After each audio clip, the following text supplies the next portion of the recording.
Ladies and gentlemen, as your chairperson of the Senate Committee on National Defense and Security, Peace, Unification, and Reconciliation, I am honored to submit to this August Chamber and sponsor Senate Bill number 2501 under Committee Report 173, providing a new separation, retirement, and pension system for the military and the uniformed personnel. This measure is consolidation of Senate Bills 284 filed by this representation, Senate Bill 1421 filed by Senator Ramon Bong Revilla Jr., Senate Bill 2434 authored by Senator Amy Marcos, Senate Bill 2446 authored by Senator Sherwin Gatchalian, and taking into consideration House Bill 8969, which was passed on third reading by our colleagues in the House of Representatives last September 25, 2023. This measure is included in the legislative agenda under the Philippine Development Plan for 2023 to 2028. This bill is also one of the priority measures identified by the LEDA for the 19th Congress. In fact, the move to rationalize the pension and retirement of schemes of all uniformed personnel veterans have been included in the LEDA's common legislative agenda as early as 13th Congress.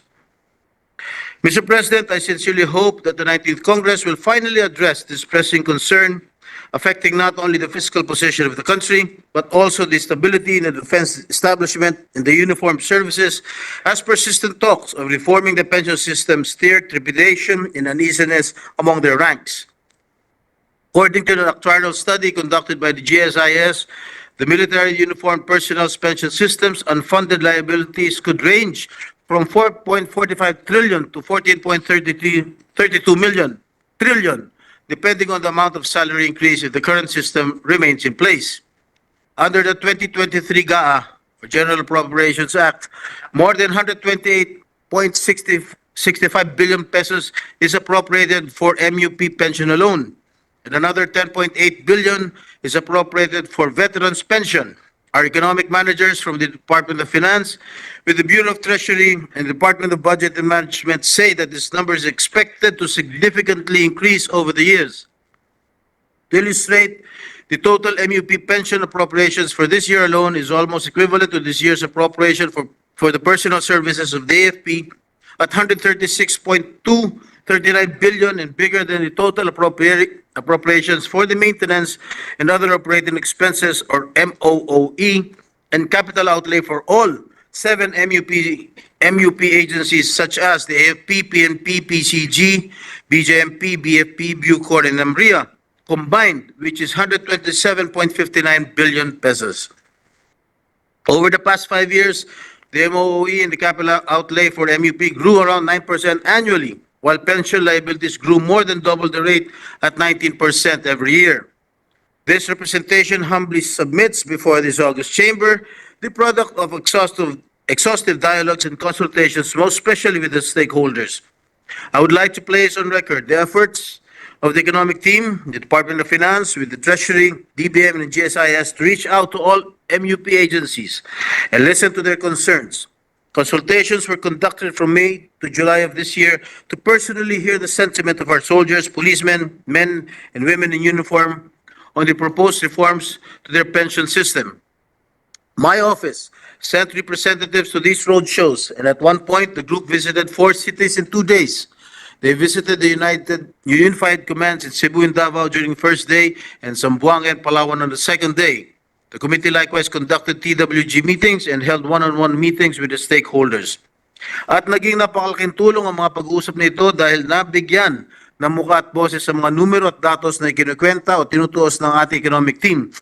Hindi lang po ito basta usapin ng pera at gastos, na ipaloob din dito ang aspeto ng sakripisyo at kabayanihan ng ating mga kawal at uniformadong kawani.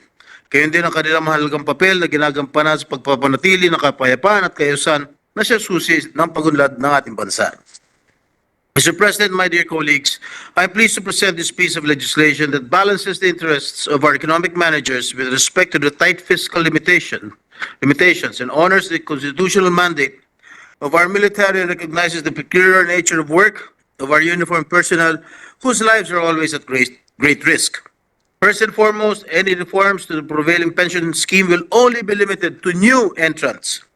This has been the overwhelming consensus amongst the stakeholders. This means that whatever is being enjoyed by the current pensioners and whatever is expected by those currently in the active service will still be enjoyed and received by them. In fact, for some of them, the retirement pay will be higher by 5 percentage points. Hindi po gagalawin, hindi po babaguhin, at hindi po papakailaman ng isinusulong natin paano ka ng batas ang pensyon ng mga pensyonadong retirado. Andiyan pa rin ang tinatawag na automatic indexation. Wala rin pong magiging mababa sa inaasang pensyon ng kasalukuyang mga nasa serbisyo. Kung ano po ang inaasahan nyo matanggap mula nung kayo ay pumasok sa serbisyo, yun po ang inyong matatanggap. Malinaw na malinaw po yan.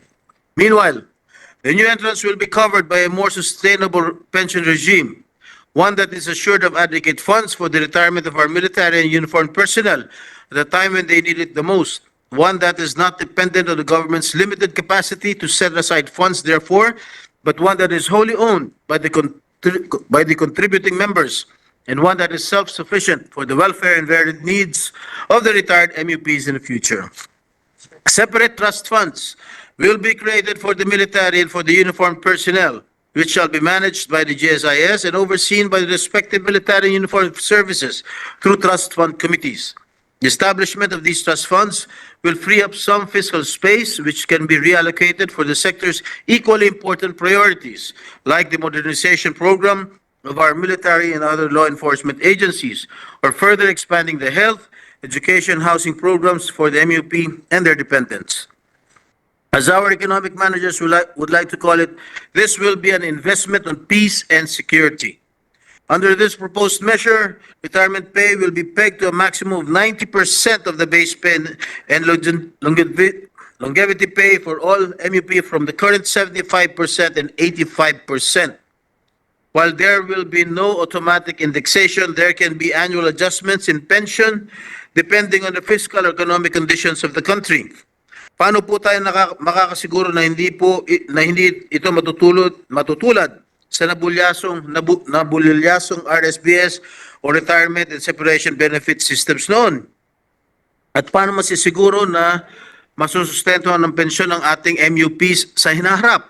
Una, may contribution ng new entrants. Sa ilalim ng ating panukala, 7% ng base pay, longevity pay ng military personnel, samantalang 9% naman para sa uniformed services.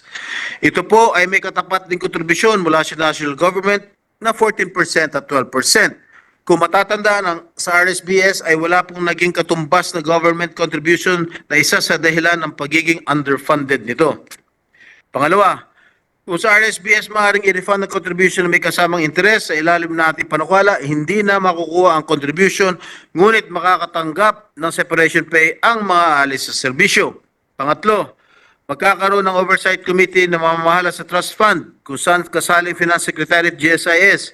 Gayon din ang MUP agencies na mabibigyan ng boses sa pangangasiwa at pagpapalago ng pondo. Naasahan din natin ang expertise at mahabang karanasan ng GSIS sa fund management, gaya ng kanilang matagumpay na pagpapalago sa pension fund ng mga civilian employees. The Feliciano Commission, which looked into the AFP-RSBS and established that the previous pension scheme for the military was, to quote, fundamentally flawed, and they recommended that the new pension plan should be contributory on the part of the soldiers. If I may also echo the reminder of our economic managers that contributions to their pension are not tax impositions on income but should be considered as forced savings. Ito po ay sinasantabi at pinalalaguan ng pamahalaan para mapakinabangan ng ating mga magigiting na sundalo, pulis at uniformed personnel sa oras ng kanilang pagre-retiro. Let me also share that the U.S. Department of Defense recently adopted a new retirement system which includes defined contribution rates from service members' monthly basic pay. Mr. President, dear colleagues, I respectfully ask your support to this measure. We cannot continue kicking the can down the road and further avoid or delay the issue of ballooning expenditures in MUP pension. I humbly request the collective wisdom of this august changer in taking on and finally addressing this, if I may say, controversial and sensitive issue that has been cast aside, postponed, if not evaded, many times during past Congresses and had languished in the legislative mill. I trust that the Senate under the leadership of our Senate President Juan Miguel Zubiri, has the political will and firm resolve to squarely face and settle this once and for all. While your Committee on National Defense has exhaustively studied and reached out to all concerned to come up with a substitute measure, this representation as your Defense Committee Chairperson humbly submits to the collective wisdom and guidance of this body, as I always have been. Thank you, Mr. President. Thank you, my dear colleagues. Thank you, our dear sponsor. Thank you very much, Mr. President. Mr.